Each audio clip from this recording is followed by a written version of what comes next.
Welcome back to Philosophy for Flourishing, the show where we explore principles and practices for living the best, most fulfilled life possible. On this week's episode, I speak with Cal Newport, the best-selling author of Digital Minimalism, So Good They Can't Ignore You, Deep Work, and most recently, A World Without Email. We talk about all of his books. It's a great conversation. We definitely focus a lot on his latest book, A World Without Email. We talk about how the standard operating procedures in a lot of companies are keeping people from doing really meaningful work and flourishing in their work life. We talk about some of his heroes, Lincoln and Socrates, and some of the things he learned from them in spearheading social change for the better. So it was a really fun conversation to have, and I hope you guys enjoy it as much as I did. Without further ado, here is Cal Newport. So it was so good seeing you at TosCon, and I really appreciate you taking the time to speak with me today. Well, John, it's good to see you again, and I'm looking forward to the conversation. Awesome. So first off, I just wanted to congratulate you on your debut on your Netflix show, The Mind, or you appeared on the Netflix show, The Mind Explained, and I thought that was really cool. You were talking on your podcast about how you're a little worried about the messiness of your backdrop and how that space sort of became a classroom for your kids in the last year. I'm curious about, I've always sort of thought that I wouldn't have kids, but recently a friend of mine and I were talking about this, and he sort of put, a dent in my certainty on this subject. And, you coined the phrase deep work, and you have, as I understand it, you have three boys. I'm curious how you came to the decision to have kids, and did you deal with the sort of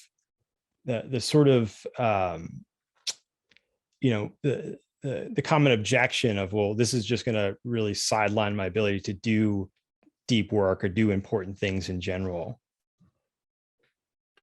You know, I've never been as worried about that objection because the way I see things is when you have kids, there's obviously there's a startup period, which is highly disruptive, where 2-3 months of newborns and they can't sleep, and okay, so there's that particular period, but that is fleeting, and then beyond that, it is a not a difficult feat, if not a standard feat, to end up setting things up so that there is time when you're at work and time when you're not at work. So this is when the kids are in school and I'm at an office, and then the day ends and I come home. So it's not everyone's situation, but it's quite a common situation and the standard situation that if you're working and have kids, you have two separate times. I'm at the office and I'm not. And so my approach has always been, even before I had kids, is figure out the hours you're going to work, set those, and work backwards from that limit. So even before I had kids, I was a practitioner of what I called fixed schedule productivity. These are the hours I work. Everything has to fit in there. So I will do what it takes to fit work in there in terms of what I bring on my plate and how productive I am and organization, and setting my sights realistically. And that same mindset, I think, applies quite well once you have kids, is you just have to have a clear separation. There is hours when I am at the office, or whatever that equivalent is, where you are not the primary caregiver of the kids, but you're doing your paid job. You want to get the most out of that job as possible, which probably means in most jobs having a good ratio of deep to shallow work. And then when you're not in work, don't be in work. I think what doesn't work with kids is if you have a more blended approach of, I'm always kind of working, I'm always kind of not working. I can just fluidly move from, I'm doing a work thing and some email, and now I'm on YouTube, and now I'm doing some work things, and I do this during the day, and I do this at night, and I do it at all hours. That's quite incompatible with having kids at home. But if you have a clear bifurcation, there's work time and non-work time, then, which is pretty standard bifurcation to set up, no problem. Your goal now is to make sure that you get the most that you can out of the time you've put aside to work. And speaking of work, so let's move on to the topic of your latest book, A World Without Email. In there, you talk about what perhaps is the biggest impediment to flourishing in your work life. And you call it, I love this term, you call it the hyperactive hive mind. Could you talk a little bit about what that is, how it came about, that sort of thing? It's a thread I've been pulling for a while. I've been trying to understand, how do we get this to this place in the world of work, and in particular office work, where we spend so much of our cognitive energy checking inboxes and checking chat windows if you use tools like Slack. And basically the story I was able to unravel is that once the technology of email was introduced, so this is low friction digital communication. Once that was introduced, and it was introduced, by the way, for quite pragmatic reasons. Asynchronous communication is needed for the modern office. We were implementing it with fax machines. We were implementing it with voicemail. We were implementing it with memos. Email was better. So we brought it in for that purpose. But once it was introduced, regardless of the original purpose, it enabled a new mode of collaboration where we said, look, we can just figure things out on the fly with back and forth unscheduled ad hoc digital messages. It's a new mode of digital collaboration that did not exist before. It's what I call the hyperactive hive mind. And the problem with it is that it does not scale. If you and I are trying to figure out one thing and that's the only thing we're working on, fine, we can send messages back and forth. But when you have 24 different ongoing asynchronous, unscheduled conversations that are unfolding with back and forth email messages, most of which have to be tended to with some alacrity, because if you wait all day before you reply, it's going to be a problem because you have to get 10 back and forths done today alone just to figure out the answer to the question. You have that times a couple dozen ongoing conversations. The necessary consequences that you have to check these email inboxes all the time. You have to check these chat channels all the time.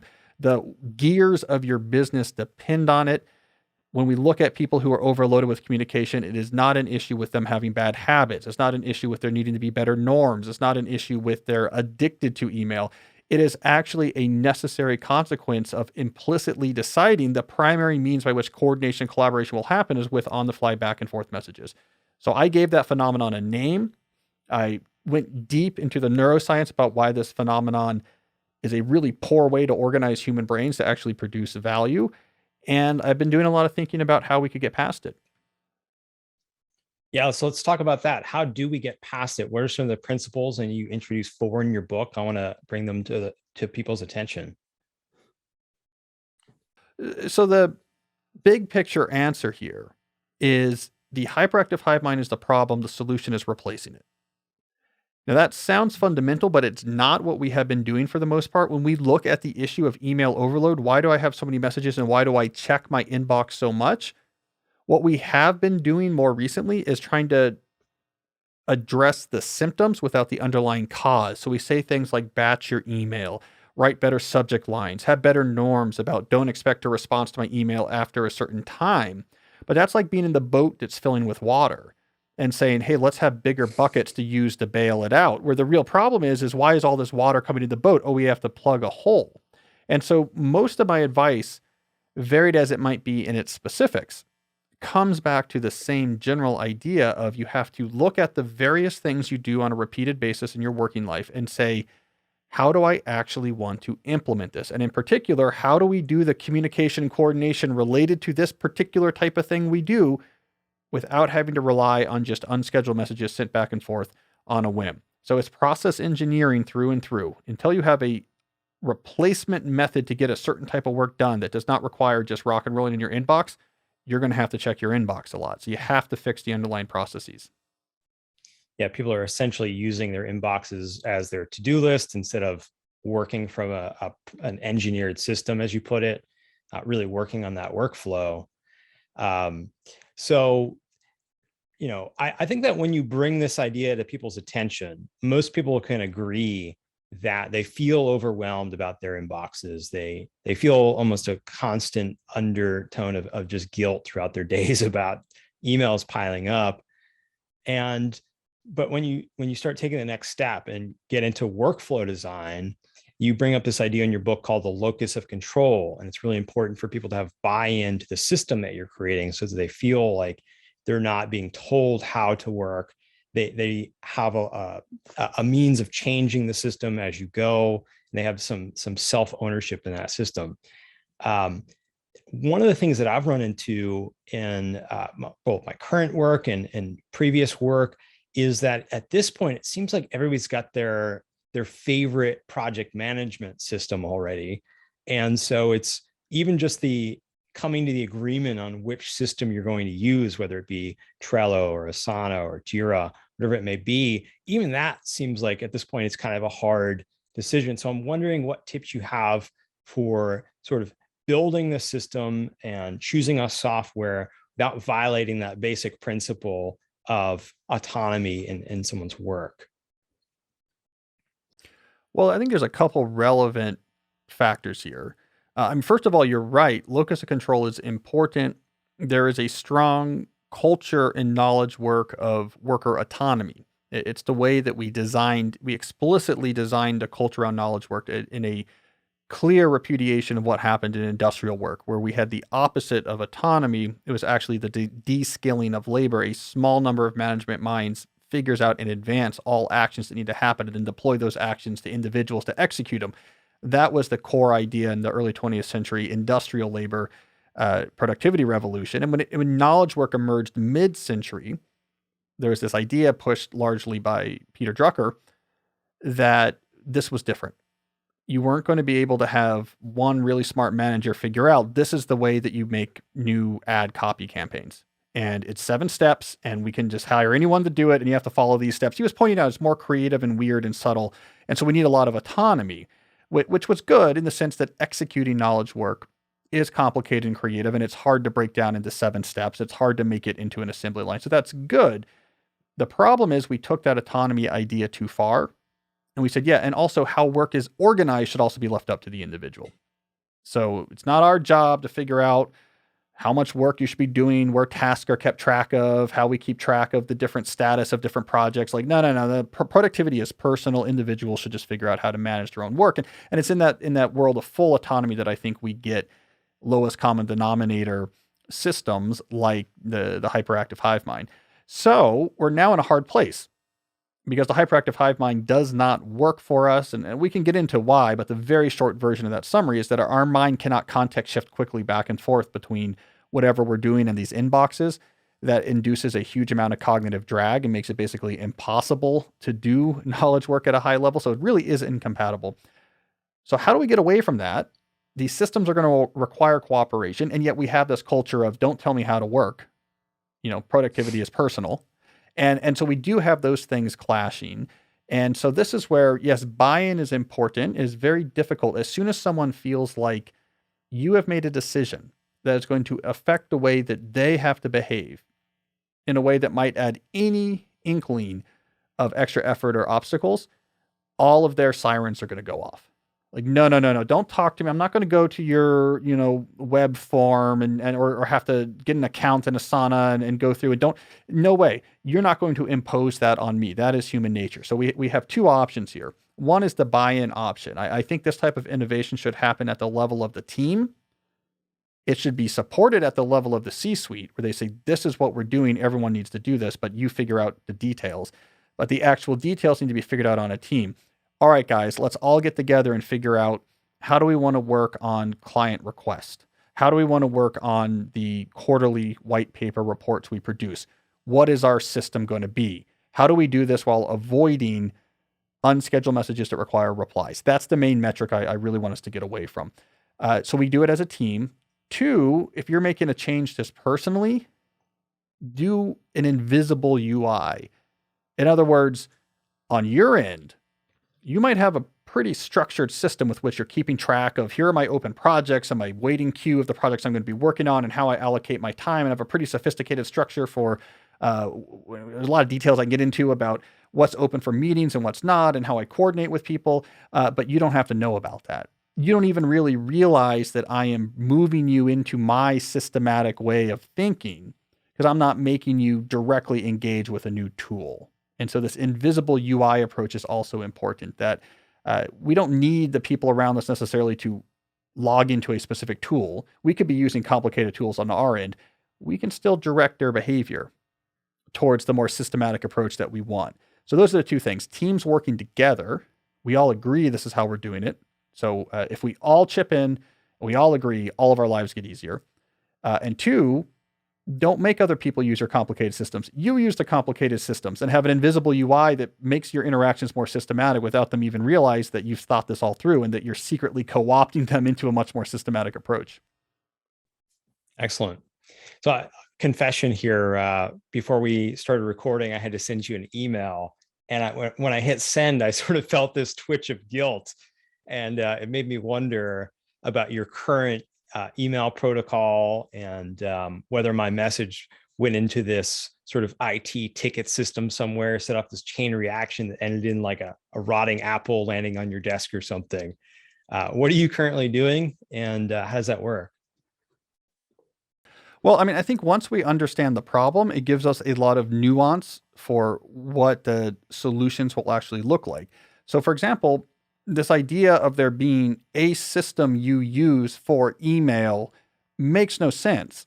Once you have the mindset of, oh, the issue is we have many different processes that represent the things we do repeatedly in our work, and we have to figure out for each how do we want to implement it in a way that is going to reduce back and forth unscheduled digital conversation. So now there's no tool singular that you would deploy for email singular. It's email has enabled the hyperactive hive mind workflow way of implementing many different processes. Process by process, we have to pull that back. So, I tend to think, for example, there's three main types of email. There's informational. These are emails that just it's a newsletter, it's an announcement from HR. They don't require response. They're just giving you information that may or may not be useful. There's questions or notes. So this is like your email maybe you sent, like, hey, by the way, we have to whatever shift the time, or I just want to make sure it's okay that can you record locally, I think was your email. It's like typically it's telling you one thing or it has a question that needs to be answered. And then you have conversational. It's an email that's part of a back and forth happening with digital messaging. So some sort of coordination or collaboration is happening, but this coordination or collaboration, the medium of exchange is back and forth digital messages. Informational, that's fine. I think tech people types, when they think about email, focus too much on, oh, I get too many of these emails and how do I get rid of all these emails I don't want? It's not really a huge problem. It does not tax our mind that much to see there's 500 newsletters in our inbox. In fact, it feels good to be able to quickly archive things. Not a big issue. Sure, you can filter this stuff. Minor issue. Questions. Here's a quick question. Hey, Cal, can you record locally or this or that? Actually, a very good use for email, right? Because it's something that is asynchronous. It doesn't require an immediate response. It's not an ongoing conversation. It's exactly the type of thing where you say, I want to put this on someone's plate for them to deal with it when they can, and then they can deal with it pretty quickly. These aren't also a huge deal. Now, if you have a huge amount of these to deal with, that creates context switching problems. I talked about this on my podcast recently. You can basically freeze your brain if you have to answer, let's say 20 of these in a row. It seems like it's going to be easy, but each of the 20 things, if it's about something else, your mind locks up after 3 or 4 because it can't switch back and forth between, wait, this is about a podcast. This is from one of my classes. This is from the dean. This is from my HR. The mind will freeze up. So there is a problem there, but it's usually okay. Where I really care is the conversational. I do not want back and forth collaboration or coordination happening with those messages because that is what drives frequent inbox checks. The fact that there's 7 conversations going on that kind of need to be wrapped up pretty soon. And I don't know when the next message in that conversation is going to come to me. So I have to keep checking my inbox, waiting for it because I need to hit that ping pong ball back over the metaphorical net as soon as it gets here. That is the real killer. That's what causes all the context shifts. So when we think about how I handle email, almost everything I think about is how do I take things I do on a regular basis that require back and forth collaboration and get that out of unscheduled messages. So, a message from you asking a question about the podcast, there's no reason for me to have a different tool for that. That's a perfect use for email. That's great. That sits there till I'm ready to answer. I can get you that information real quick. But if we're talking about how I schedule, there's a lot of publicity that comes through my publicist. We have a system that doesn't involve email. If it's how I deal with the various contractors and my producer when it comes to producing my podcast, we have systems in place that means we don't have to just send messages back and forth. When it comes to my students and my class and how we figure out how things are graded and they ask questions and they find out what's going on, we have a lot of systems there that cut back just back and forth emails, conversations that are happening digitally. We rely on office hours very heavily, et cetera. So it's those back and forth ongoing conversations. That's cognitive death. That's productivity poison. That's where I think we need to focus on having alternative systems.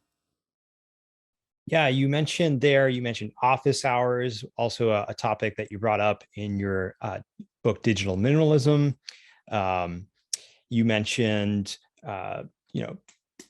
systems and processes for dealing with student questions. Can we dig into some of these alternative ways for handling common occurrence type everyday work that you can get out of email with some of these systems?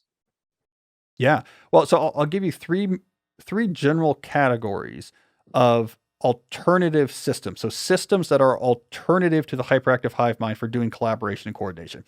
Different categories, these different categories are each relevant to different types of work you do. So the first big category of alternatives is what I call defer or deferral systems. So here the idea is there's some back and forth conversation we're about to have on Slack or email. Let's defer that conversation to another time or medium. Office hours is an example of deferral. So maybe we're about to start a conversation about, hey, do you have any advice on whatever, right? We're about to start that on email. Office hours strategy would say, let's defer that conversation to my twice a week office hours. You come to my office or call me. My phone is on, my Zoom is on, my door is open, and we'll have a very efficient synchronous back and forth conversation then. Hey, it's less convenient for you in the moment because you can't just initiate that conversation. Now it's off your mind. Like it won't be forgotten when he replies. I'll remember it. And you might have to wait a couple days for the office hours, but you have eliminated unscheduled messaging. You've eliminated unscheduled context shifts because you've deferred that conversation to a set time. Scheduling tools is a deferral system as well. So if we're trying to set up a meeting, we're just about to start going back and forth. What about Tuesday? I can't do Tuesday. What about Wednesday? Yeah, Wednesday's good, but not in the morning.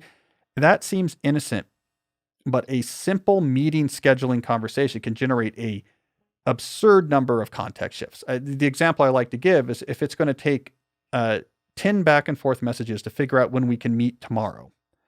This is a conversation that has to happen today because the meeting is tomorrow. So we have to each be checking our inbox pretty regularly for each of the messages that's about to get there so that we can answer it real quick because we have to get through 10 back and forth, let's say, to actually get this meeting scheduled. So let's say on average, I check my inbox 10 times for each of the messages and you do the same. We have just generated in one day 100 unnecessary cognitive context shifts. Every one of those shifts, by the way, creating a 5 to 15 minute period where we're at reduced cognitive capacity. So it seems innocent. It's just so easy. I'll just be like, John, what about tomorrow? And we'll just go back and forth. The cost can be huge. So you could defer that whole conversation to Calendly or schedule once. Go on here, pick a time. Again, it might be less convenient. It might be, a social capital is expended because now I'm like, why do I have to use your calendar tool? It's a pain to set up the calendar tool. I don't care about overhead. I don't care about social capital. I don't care about time. All I care about is context shifts. That might take me more time right now, but if it saves 100 context shifts, it's absolutely worth it. So that's one category, deferral. The second is automation. So some things that we do regularly are very well structured. So it's the same steps one after another every time. So this might be, for example, producing a report or producing a podcast episode. We know what the steps are. So if you know what the steps are, there's usually ways that you can agree upon how to navigate those steps that does not require we'll just sort of coordinate with back and forth messages. I just have to wait and check in my inbox till I see a message from you that says the report's ready for you to look at. And then you have to start checking your inbox, waiting for me to eventually say, all right, I'm done with my comments. Now you can look at it. You can automate this if the steps are regularly in very simple ways. It might be, here's how it works. We have a weekly report. I will have a draft in Google Docs in this directory by close of business on Monday. Put any comments you want on the report using the comments feature. They should be in there by 1 p.m. on Tuesday.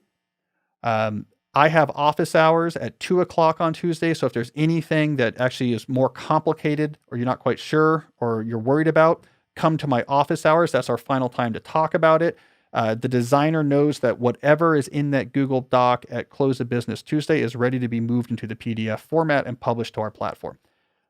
That's an example of a system. That means that this report will get produced and released every week with 0 unscheduled messages that require responses. And then the final category of these systems is not automation, would be externalization.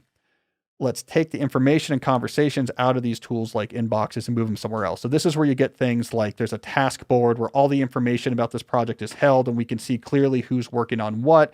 And our conversations about this work happens in well-structured status meetings that happen at very set times with very set structures. So we've externalized the conversation and information out of digital communication tools and into something more structured. So 3 general categories that all get you to the same place. How do we get away from just, I'll check my inbox, you check yours, and we'll figure it out? I was blown away by the example you give in your latest book, A World Without Email, about Brian Johnson's company, I believe, Optimize, where they have an entire video production process more or less automated and externalized. It's all in their project management tool, and people can easily check and see when something's on their plate. So I'm very inspired by that to go set up something for our editing process at the Objective Standard. Can't wait to get that going. In your earlier work, specifically in digital minimalism, you talk about autonomy, and you say something to the effect that social media companies are working to undermine people's autonomy. And traditionally, this idea means like self-ownership. So when somebody like Frederick Douglass, for instance, was talking about autonomy, he was talking about it in the context of a very, I think, very different alternative, with a horrible rights violation that was slavery. I'm wondering, do you think that the actions and the techniques of social media companies are anywhere near that level? When you talk about autonomy, some people like Sacha Baron Cohen and others have, they've rallied. They want more government restrictions on social media companies. Do you think that that is the sort of solution that we need, or is this merely a personal matter of coming up with tools, techniques, strategies for being better about retaining your own time and attention? Well, I mean, this is obviously a big division that popular and in particular elite discourse has with me at this moment. So, I've been a longstanding critic of social media. And so people might think, oh, you must be happy. There seems to be now, whereas I used to be condemned as crazy for expressing any skepticism about social media. Now this is widely shared and widely shared all across the political spectrum. So people would assume, oh, you must be very happy about this. But there's a very different character, I would say, to the current pushback on social media versus what my stance has always been. So my argument in the book, Digital Minimalism, is that if you study the average user who is picking up some sort of uneasiness about their relationship with their phone, it typically is an autonomy issue. It's less about what exactly they're doing when they look at their phone. It's more about the fact that they're looking at this phone more than they want to. They're looking at this phone more than they think is useful or healthy. And because of that, it's actually taking away time and attention from activities that would be more fruitful or rewarding or important for them. So this is the loss of autonomy I'm talking about. This is not a authoritarian loss of autonomy. It's certainly nothing like Frederick Douglass had to go through. But the main point I'm trying to make with that is that for the average user, content's not the problem. It's the fact that they're looking at their phone when they're with their kids at dinner. It's the fact that they just got lost on Instagram instead of actually having a real conversation with a friend and building that strong social connection that's the fabric of our lives. It's this sense that my life is dedicated too much to these tools to the detriment of other things that are important. That is the thread I really care about. If you look at the main critique right now, especially in elite discourses of social media, none of it comes from the angle of the role these have in our life is wrong, that maybe we shouldn't be using these platform monopolies so much. Maybe we should be much more careful about how we deploy technology. It's all just they have the wrong content, and we have to force the companies to have the right content. Of course, the problem is that depending on who you talk about, that definition of right content differs. But that's mainly what the discussion is over there. I think both the right and the left now see some of these companies as essentially political enemies. They are not on our side. By the way, a huge self-own from the social media company's perspective. I don't know how you get both the right and the left to feel like you are their political enemy. Usually you have one side that hates you. They got all sides hating them. So it's not exactly a case study that's going to go down in the annals of great public relations. But I think a lot of the elite discourse now comes from the perspective of you're our political enemy.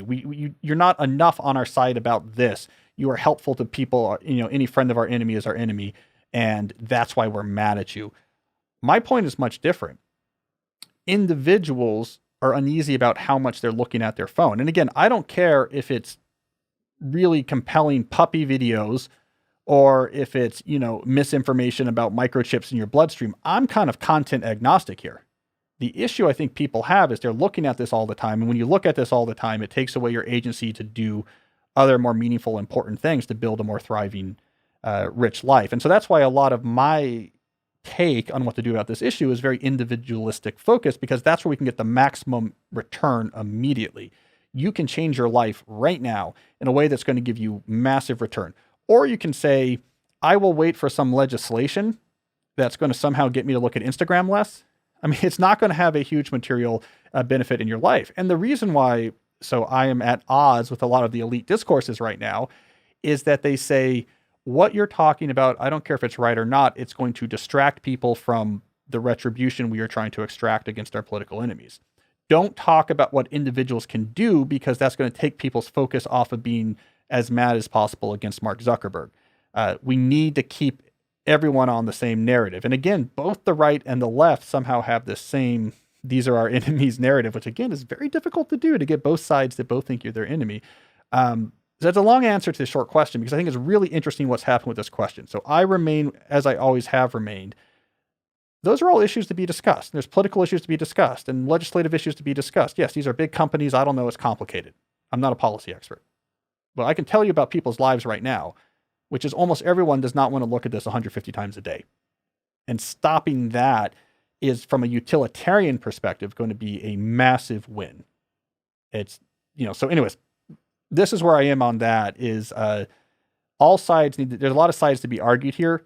The side I think is not getting enough attention is the side of what individuals should be doing to reform their relationships. So, I had a New Yorker article recently that was exactly about this. It was, why in all of the media coverage about whatever the latest Facebook whistleblower thing was, how come none of the coverage said, oh, maybe we shouldn't be using Facebook, or maybe teenagers should not use Instagram? Why was none of the coverage about maybe we should really change our relationship with our tools? None of it was about that.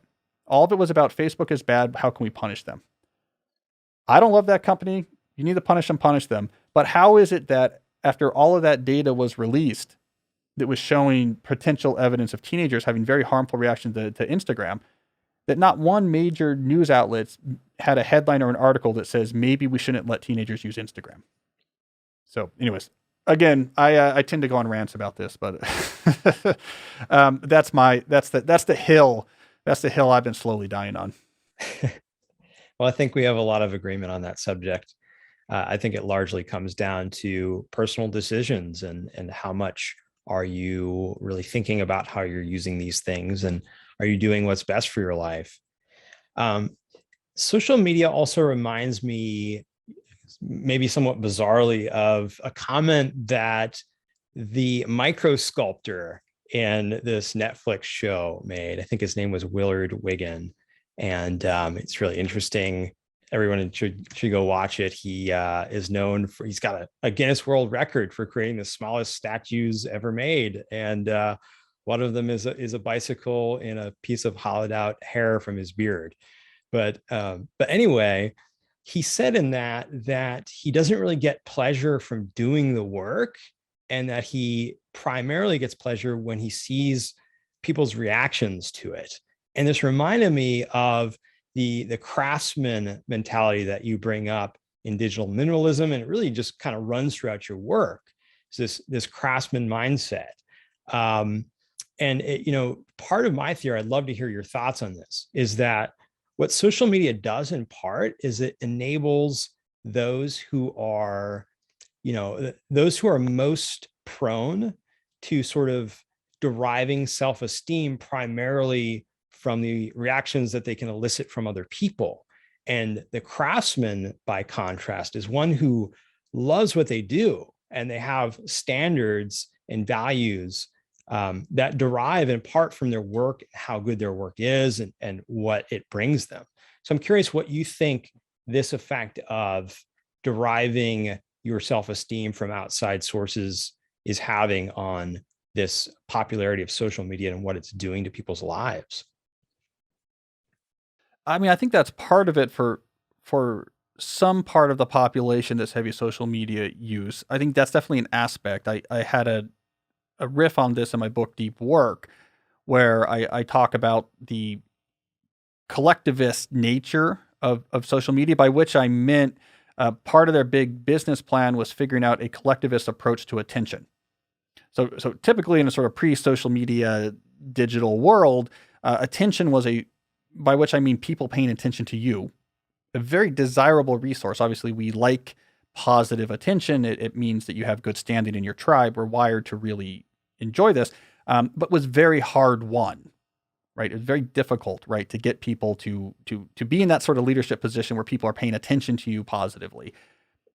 The digital revolution, the internet revolution, the Web 2.0 revolution, okay, at least gave everyone a channel through which they could express themselves. So I could now have a blog, for example, and anyone in the world who has access to the public internet could access my blog and see what I was writing. So that was better, but it still didn't make it easy to get attention because most people would write things would be ignored. So now we gave accessibility, but still most people, no one cared what you were saying. No one was reading your blog. The genius behind social media was like, we'll collectivize attention.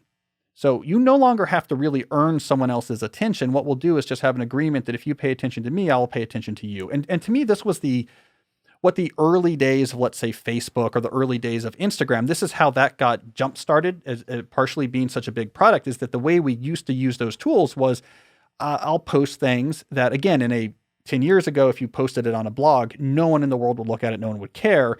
But the collectivist attention agreement of Facebook was you'll leave a comment on it and give me some attention for it. And I'll do the same for the things you do. And so it spread out attention. And that was just pressing a button. That's a button that is really compelling.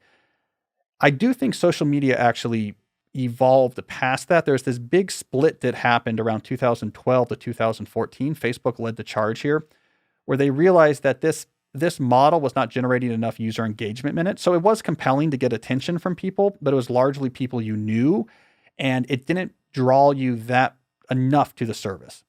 So this was in the wall days of Facebook. I post on the wall, my friends subscribe, they're my friends, they see my wall, they leave comments. So they made this big change once they saw Twitter start to take off. Facebook made this change to a newsfeed model.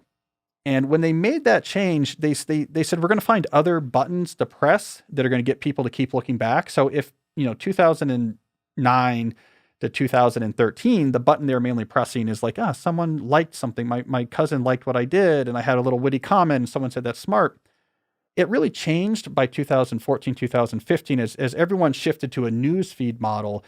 They began pressing other buttons that were more depersonalized. So buttons like outrage or extreme humor or absurdity. It basically just purified some of these reactions that used to be, again, much harder won.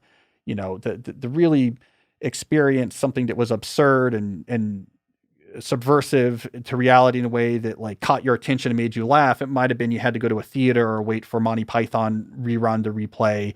But now meme culture can just show you this all day long. Or to be outraged by something, there's maybe one or two causes in your life that actually intersect your life and your community that you get really involved in. It's incredibly fulfilling, important, defining experience in your life. Social media is like, we can just give you that feeling all the time. Like, because there'll just always be like things and outrages. And so it depersonalized the buttons it was pressing.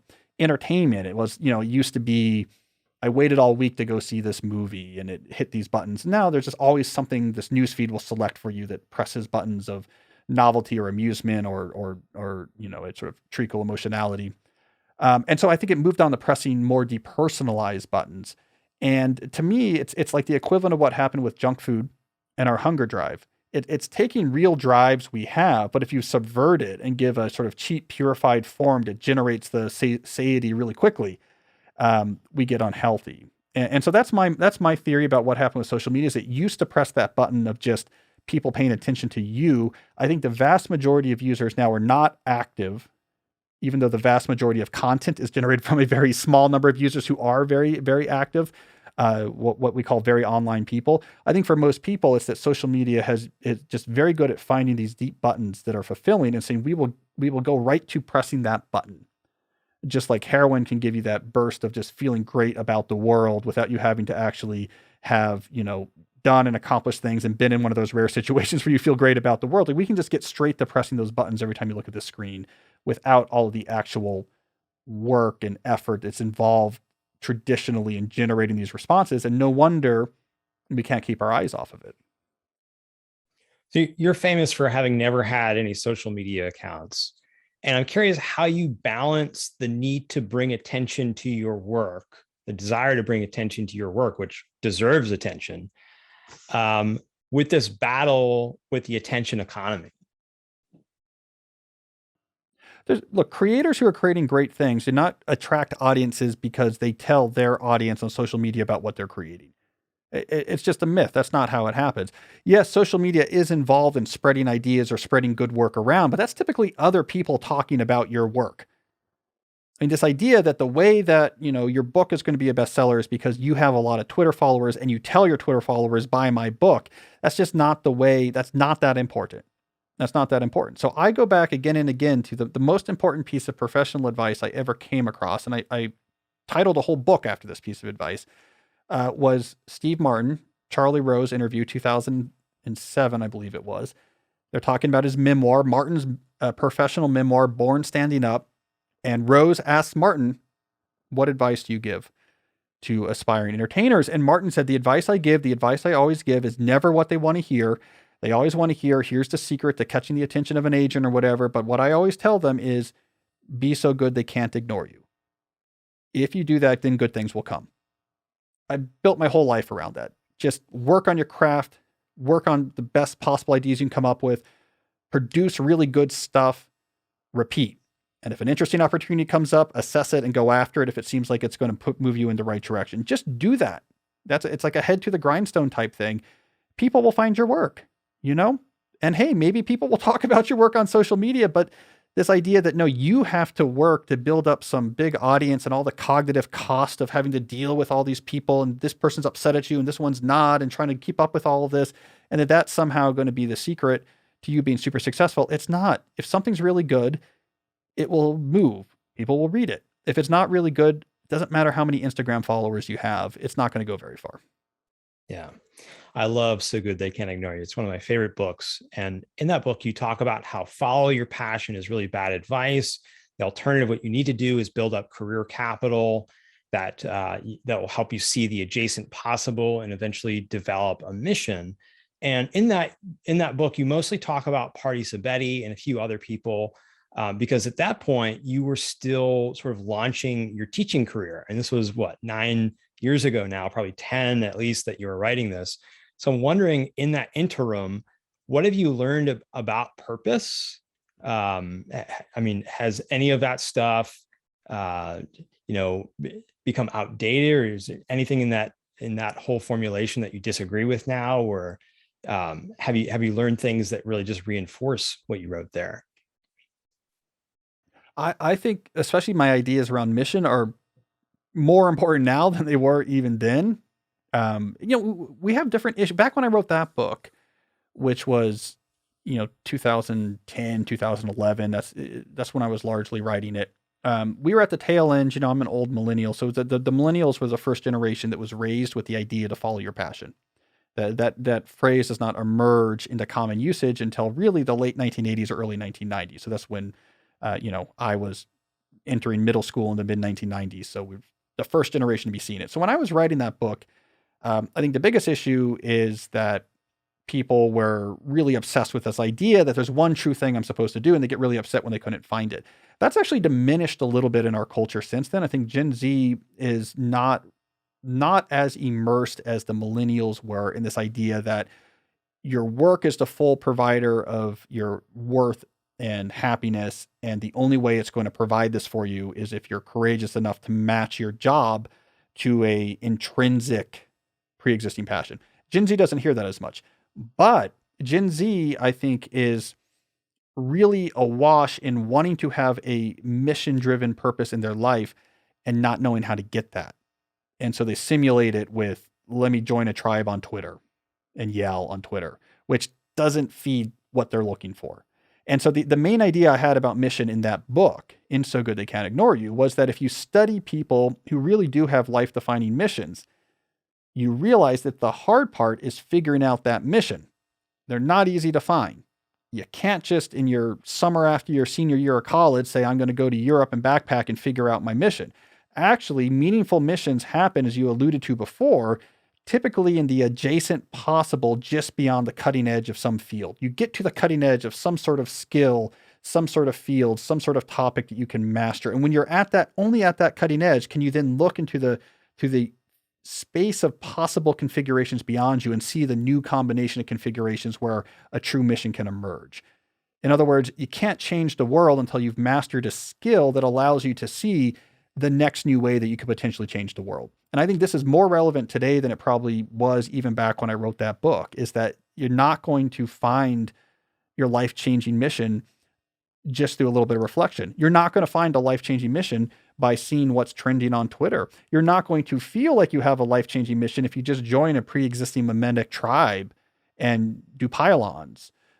You actually need to take a productive field, master it as quickly as you possible, get to the cutting edge, and then have the courage and the independence and the creativity to say, this new thing over here, taking this skill, combining it with that, doing this differently than it was done before, that's where all the exciting stuff happens. That's where you can really have a huge impact and change people's lives. And whether you're talking about the philanthropic or technological or whatever field it is you want to make a difference, get really, really good at something as fast as possible. That is the almost unavoidable step one.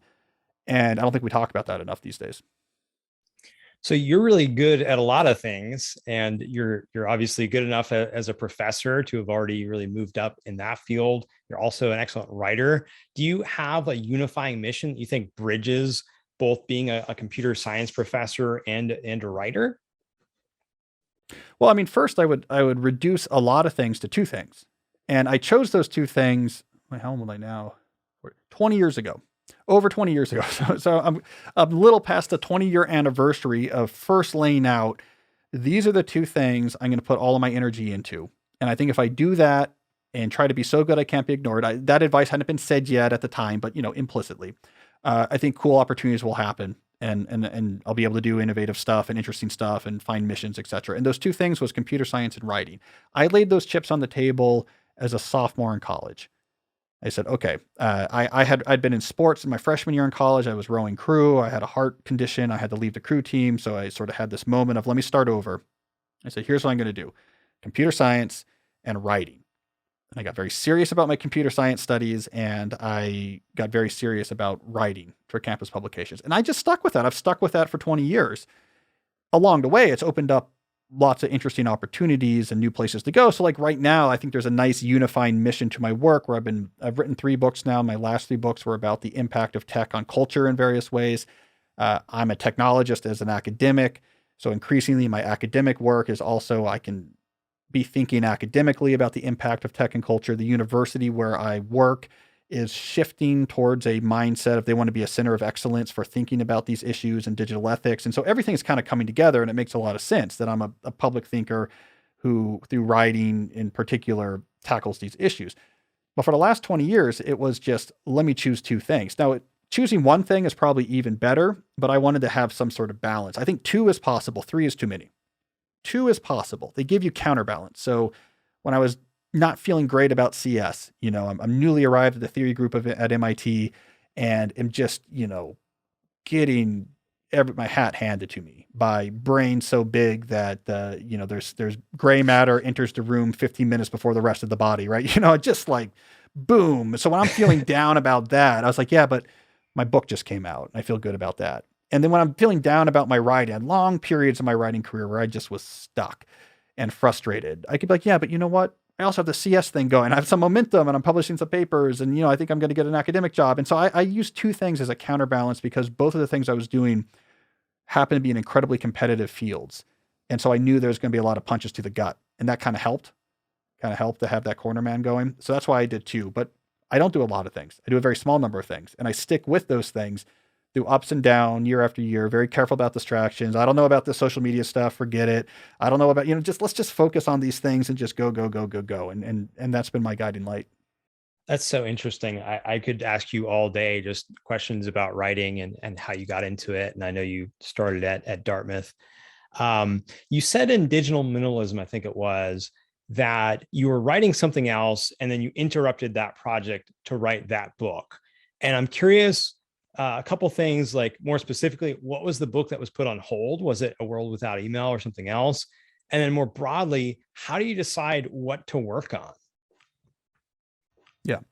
So I published a book called Deep Work in 2016, this is what I talked about at TOSCon, actually. That's probably the book I'm best known for. Um, Immediately after that came out, actually, even before the book came out, I started working on A World Without Email because they go together. The World Without Email is a natural follow-up to Deep Work. Deep Work, introduces this notion of unbroken concentration is important. It seems to be the thing that moves the needle, but it's really rare right now because we're distracted all the time. So maybe you should be very careful about training this ability and putting aside time for it. And A World Without Email asked the question of, well, why did we get to this place? Why is it so hard to focus? Why do we work in this way that's impossible? And what would really be required to sort of rethink work to get away from it? So they go together. So I was working on A World Without Email. Many of the early interviews in that book were done in 2016. So I had to be careful to, not date references. Some references were hard to eliminate. I think the opening story in the introduction is about an Obama era official. I talked to him during the Obama era, right? So I mean, look, it was a long time ago. What I noticed was a big shift had occurred in terms of people's relationships with their phones. Nothing to do with the world of work. That had actually, the shift towards I'm uneasy about email and overload, that happened actually much earlier. That really began to happen in the first decade of the 2000s. But right around 2016 into 2017, I noticed this big shift because I had been talking, I've been critical, as we mentioned, about social media in my work, and I was seen as a crazy person. That was basically, right, that's basically people's reaction. And I timestamped this, right? Like I wrote an op-ed in 2016, the fall of 2016, for the New York Times, where I said something critical about social media. It was basically arguing, kind of so good they can ignore you stuff, but it's saying, hey, young people, your social media presence is not nearly as important for your career as your skills. So spend less time worrying about social media, more time worrying about your skills. Uproar, right? Like this person is poisoning the ear of American youth. Social media is the great, it's the great savior of society. It freed the Middle Eastern companies in the Arab Spring, and it's the vehicle of expression and inclusion. And this is crazy. And the New York Times had to, in response to the outrage, commission a response op-ed the next week. So they actually commissioned an op-ed, a full-out op-ed in the Week in Review that was just basically saying Cal's op-ed should be ignored. He's a crazy person, right? So this type of stuff would happen. Around that same summer, 2016, is when I gave that sort of now well-known TED Talk about quitting social media. And I said, great, my talk is called Quit Social Media. The organizers of the event were like, that is crazy. We cannot upload a video that says quit social media. So they changed the title to how to work deeply in a distracted world. Nothing in this talk was about deep work, right? But they were just like, okay. And I called them up. I was like, guys, change it back. The only reason I gave this talk is that I was purposefully trying to throw a haymaker here, call it Quit Social Media, right? So that was the world I was in when I would dare talk about this stuff. And then it all changed. Overnight it changed, and suddenly that talk where they were worried about even calling it Quit Social Media now has 10 million views. Just people yes. I wrote another op-ed for the New York Times about anti-social media stuff. No problems. Yeah, good. We like it. You're right. It was just overnight thing. It had changed because there was this shift in the mood of the country towards this uneasiness. Wait a second. Everyone was holding up these phones and cheering. And then all of a sudden the cheering stopped and there's a beat. And then everyone started thinking wait a second, what's going on? Maybe I'm uneasy about this phone. I'm working on it. And it happened overnight. It was mainly because of politics. I mean, what happened in 2016 was the Trump election. And my best understanding is that in our collective cultural cognitive schemas, we had been filing social media under the ontological category of exuberant good. This is exciting, it's new, and it's good. The election changed where people were categorizing it. And if we want to actually be really accurate about it, conservatives actually did this recategorization a little bit earlier, really in 2016. Earlier in 2016 is when conservatives began to get worried about censorship on social media. So because of politics, they took it out of the category of exuberant good and placed it into suspicion. And then for the left, it was after Donald Trump got elected, and there was notions of Facebook helped them. The tool was helpful. And so the left took it out of the exuberant, exciting category and put it into the under suspicion category. And so I think in general, once we collectively agreed that this was no longer an unalloyed good, we could start finding all sorts of other critiques that had nothing to do with politics. So it's like it broke the spell that the emperor was wearing all these clothes.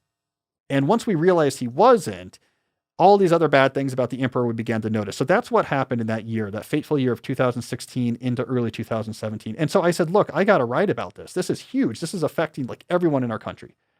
And so I put A World Without Email on hold and said, I got to answer the question of why are we uneasy and what we should do about it. And so that's the long story for how I ended up, really quickly having to pivot and say digital minimalism needs to be written. Yeah, and it was excellent timing, of course. I'm really curious. You talk sometimes about finding someone whose career you really admire and sort of reverse engineering, figuring out what they did to get where they are. I'm curious if you have any role models, mentors that you've really done that with. And then also more broadly, if you've got like a favorite philosopher or hero of the deep life that you pull inspiration from regularly. Yeah, I pull from, so when it comes to this exemplar approach, I can't really find a great exemplar that's doing sort of exactly what I'm doing. It's really rare, right? It's hard to find full-time professors, tenure track professors that have like a really non-trivial public facing piece going on that aren't like very senior in their career, right? So there are people who are very senior who are very public facing, very well known. You have the sort of Steven Pinkers or the John Heights or the Cornell West or Michael Eric Dyson at Georgetown, where I am. But I'm not there, right? I'm not an endowed chair at one of these universities. I'm an associate professor, so I'm tenured, but I'm not there yet. And yet I still have a lot of writing, a lot of public recognition. Exactly. It's a hard model to find. So I have to, I piece together different exemplars for different parts of what, and it's a little bit schizophrenic, to be honest, because I'll pull from exemplars, when it comes to writing and that type of career, but they're just doing that. So then when I apply those ideas, it creates some friction with academia. And if I take academic exemplars, they don't have the large online following, the podcast, and like the books at the size that some of my books do. And so that creates friction. So this is all just a mea culpa to say it's difficult for me. And the few professors I know at my rank that do things like this all seem to be equally sort of exhausted and frustrated and kind of like it's difficult, because it's just hard. There's just not a lot of examples there. Philosophically speaking, I love the pragmatic intellectual philosophy that is encapsulated by Lincoln.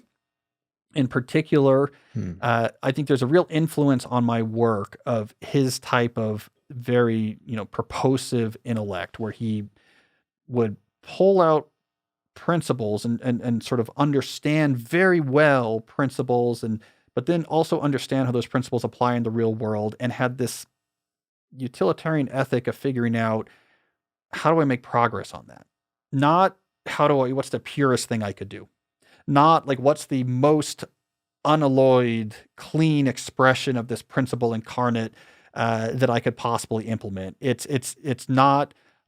He wasn't John Brown, right? He's like, he's not going to go to the gallows for a scheme to free the slaves, but he ended up passing the amendment that freed the slaves, right? So it's like this sort of incredibly pragmatic application of deep intellectual investigation. So I'm a huge fan of the intellectual philosophical approach of Lincoln, and I'm not nearly as effective at it as he was. He's a model to me. So he goes deep on ideas, comes back to the reality, the pragmatic reality of the now, and tries through a sort of combination of both eloquent craft and real politic and sophisticated understanding of people and empathy and where people are to actually try to make as much progress as possible on those issues. And this is what my work on social media, my work on email and email overload, my more recent work since the pandemic on the deep life, I'm doing exactly this. There's deep underlying, deeply engaged and understood ideas. I deeply understand what I'm all about and the alternatives and how they combine and the knowledge that comes from that dialectic, but then I get very pragmatic. with how do we then advance that in the world. So he's a big hero of mine from an intellectual perspective. Yeah, well, I mean, he's a tremendous hero, certainly someone to look up to. And I think you're doing a fantastic job applying some of his principles. I mean, I love reading your material because you're talking about, for instance, bringing up the Henry Ford example at a wedding, and somebody disagrees that, this is something to strive toward. And then you really dig into, okay, well, what is the legitimate pushback on this idea, and why, what would people have that? And, how do we get around that? What can we meaningfully take from this, and what should we not take from this? Can I just Go for it. I just want to say real briefly on that, just a quick elaboration is I think that is so critical. I guess Socrates will be another philosophical hero of mine.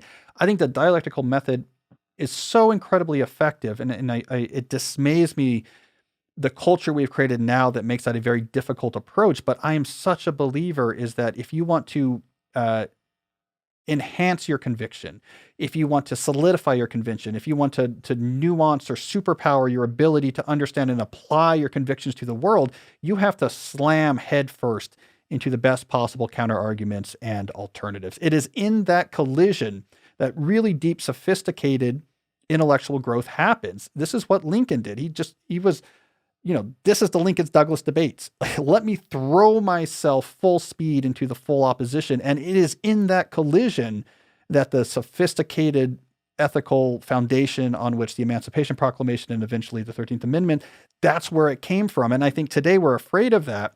And I always tell my students, don't trust anyone who says, you're too dumb to hear another argument, you might be tricked. Not me. I can hear it, but you might be tricked. So it's better that we just keep that away from you. Hearing opposing arguments does not trick you into abandoning your convictions. If those are true convictions, it makes them stronger. And I'm just a really big advocate of this right now. I don't think there's a lot of it going on.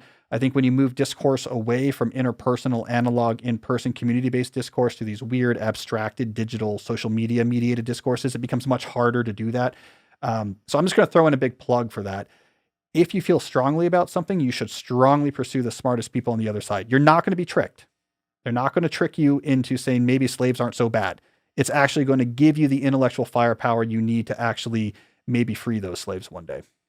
Yeah. And perhaps, part of the breakdown in the more complex conversation that a nation like ours typically stood for in history is the fact that we're relying so much on little media blips, little hits of information here and there, and not face to face with people. And I think perhaps the pandemic might have made this whole thing worse because we're all so isolated. We're not out there having conversations with actual people and hearing their opposing views, and then having to think through, okay, well, they have a point here. What is that? And how do we work together on this? So as a musician, I've got to ask, I know that you play guitar in a band in high school. Do you fit any music into your busy life these days? No, I'm a terrible guitar player now. And I was never really that good, I got to say though, but that was that important chapter in So Good They Can't Ignore You, where I went and sat down with a professional guitar player who was younger than me. And Jordan I was like, Tice. Jordan Tice. Yes. I was like, okay, why is Jordan Tice so much better at his current age than I was when I was that age? And I sat there and watched him practice for 20 minutes and said, that's exactly why. Because him practicing looked nothing like what I was doing as practice. His practicing was, what's the exact thing I want to get better at? I'm going to intensely focus to push myself past where I'm comfortable. I'm concentrating so hard that I forget to breathe. And he would just bring in air in rapid gasps as he was trying to take a particular lick and increase the speed by 20%. I would flat pick pentatonic scales of Jimi Hendrix because that was fun. I was like, yeah, there we go. Now I'm practicing, right? He would forget to breathe. So it was very instructive. I'm not a good guitar player, but you know what? I know why I was never a good guitar player. I didn't do the work. Deliberate practice. Amen. Yeah, that's such a piece of wisdom that I've definitely taken to heart. Well, I'm definitely going to link to your books and your mailing list. Any other asks of listeners here, readers, who are going to be checking this out? So if you like this type of stuff, you might enjoy the podcast Deep Questions, where basically I take questions on all these type of issues from my audience and we just rock and roll. Some of them are call-in questions, some of them are written questions, and we cover a lot of ground. a lot of topics, but this type of stuff. So if you're interested in these takes, if you're interested in productivity, if you're interested in the deep life, if you're interested in whatever, that's really been a big outlet of. I started during the pandemic, and it's been a big outlet of expression on that. So check that out, and check out my New Yorker column, Office Space. I also, twice a month this fall have been delving in the page of the New Yorker into a lot of, especially work culture changes, how work culture is the issues it's facing post pandemic, what the world of work is going to be like. That's been a lot of fun. So you might want to check that out as well. Excellent. Yeah, I love the podcast. And if you want to ask a question, you've got to join the email list. Is that right? Yeah, I have to filter. It turns out you want to filter who asks the question. So the people on my mailing list really know me and my stuff for the most part. So the questions are just fantastic. If you just do an open ask, like, hey, anyone can ask a question anytime, 80% of it is going to be like, have you heard about the sale on Cialis you can get at my website? So it's a little bit of filtering turns out to be really important. So I only my mailing list members, and then I have a way you can call in with a question. And there's enough friction in calling in that those are all awesome as well. I can't, I'm always so floored by the intellect and sophistication of my audience. They just nail it. They get right to the heart of the matter. It's a really great community. There's no trolls. It's like an old school 2007 Web 2.0 community where everyone knows each other. And it's like the whole period where Twitter emerged, they don't know about yet. And so it's an interesting community. And I feel quite, happy and lucky to be able to interact with these guys and gals as much as I do. Yeah, it's awesome. And I'm amazed you've already done something like 150 episodes. So keep it up. I know I'm getting tons of value out of it, and I'm sure everyone watching this will as well. Thanks so much for joining me today, Cal. Very much appreciate it. Yeah, thanks, John.